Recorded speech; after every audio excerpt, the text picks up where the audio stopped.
Hello YouTube, what is up guys? And I'm back finally. Yes, I know it's been a long time, but I'm finally back with a new series on my channel which is called War Stories, which I'll be highlighting the life of the First World War through the views of the soldiers. So today in our first episode we're going to be talking about Rifleman William Eve from the London Regiment 1914. His pocket diary has actually been released, which reveals the daily life of soldiers in the trenches during the harsh first winter of the Western Front. So where does this all start? So by the end of 1914, the Allies and Germans had established themselves in a line of trenches running from the Channel to the French-Swiss border. Until March 1915, the main activities of the British Expeditionary Forces, which Eve was in, were artillery exchanges, sniping and mining operations. As both sides settled down for the first winter of the war, the struggle with the weather proved to be harder than that with the enemy. In some sectors of the front, artillery bombardment rapidly destroyed the trenches, which had been built quickly and tended to be simple affairs. The bad weather and destruction of pre-war drainage ditches also led to a widespread flooding. No matter how cold or wet they were, the soldiers had to remain in the line. Eve stated, "The Germans showed the farm where we got our water. Best bit of fun we've had." So, who is William Eve? Well, William Francis Eve was born in Clapham, London on the 22nd of September 1894, the son of Richard Edward Eve. His father was a silversmith and family lived at 9 Solent New Road, Clapham.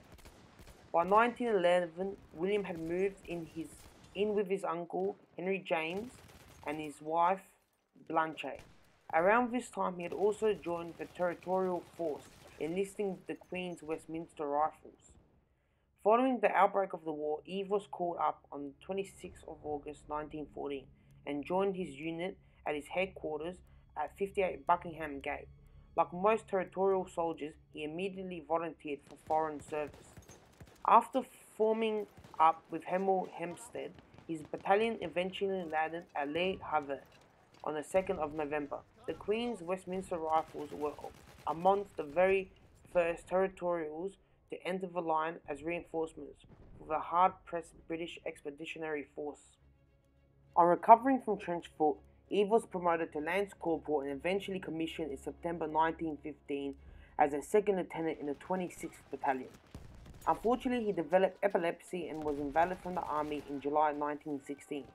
Eve settled down at 79 Harrow View, where he was married in 1992 and lived in Surrey, where he died in February 1981. So, how was life in the trenches, you might be asking? So here are two excerpts from his journal. First one, at second watch at about 3:40 AM, had close thing, shot hitting sandbag in front of me. Heard crying the night of one of our fellows who was shot in the ankle. Woken up by George, who thought he had heard a bug hatch fall in, by which was Robertson taking bad in the leg. He left at 5:20 from the dressing station, had cigarettes and letter from Liverpool. So, and the second journal excerpt reads, poured with rain all day and all night. Water rose steadily till knee deep when he had the order to retire to our trenches. Dropped blanket and fur coat in the water, slipped down as getting up from my parapet. Got soaked up to my waist.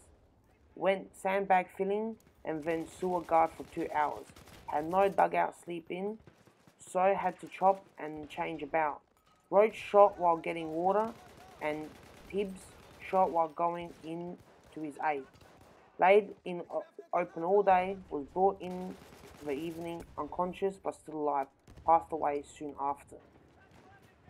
Anyway guys, so as you can hear from those journals, that his English wasn't too good at all, and that's because, like most soldiers, they had to give up their education and defend land before everything. And you know, what we can see from those excerpts is that how harsh life was, and that you didn't know what was going to come to you the next day, and just the unluckiness of some people was dying, like going to cover and then getting shot, you know, like around a couple of seconds and you could have been still alive. So I think from these we've gotten a first person view of how life was, and hopefully throughout this series we're going to be getting an understanding of really how was the First World War and how people's experiences were with it.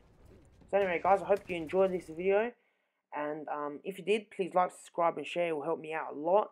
And if you're looking forward to this series, well, stay tuned, because it is going to be coming out. I'm going to be trying to bring out a video around a weekly or fortnightly, on top of my other footballing vids as well. So yeah guys, hope you enjoyed it a lot, and stay tuned to the next video.